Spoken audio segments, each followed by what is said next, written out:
What I'm going to demonstrate now is how to set the van up once you get it on site. So obviously you've got your jockey wheel here. This will lower and raise the front of the van off your vehicle. We have bubbles here for both sideways and long ways, so you can use that to get the van as level as you possibly can. Inside the front compartment we have ramps, so should you need to level one side of the van up, you can use the ramps to put one side on just to level up if you've got a slopey sort of block. And the wheel chocks always go in too, just to keep the van nice and locked up. We also have a handle here to use to lower and raise the stabiliser legs. Okay, so at the front of the van, the legs, if you pull this handle out, it makes the leg free. You push the leg into a certain position. As the van's on low spot at the moment, the leg won't fully extend to an up and down position. You'll see there's a hex bolt. Use that hex bolt for this handle to wind. It will then lower and raise the rest of the leg. So if you go anti-clockwise, it will draw that arm back in. If you go clockwise, it will extend the arm. The front ones go north to south on the van. The rear ones come down the back.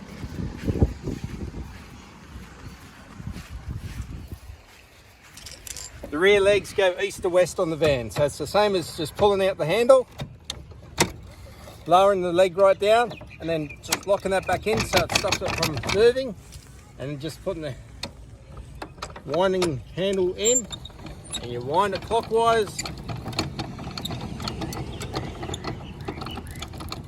stabilise the van.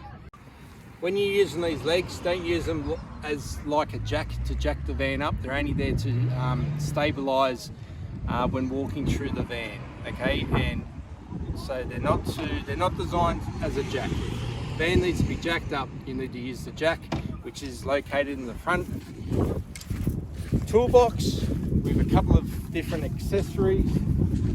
So in the front toolbox here, you'll find a wheel brace, a bit of timber should you need it, and there's a hydraulic jack in there with handles and all that. There's also a couple of tools. There's a hammer, a bit of WD-40 and other equipment should you need it. Alright, so I'll just demonstrate how to put the wheel chocks in. So obviously there's two, one for each side.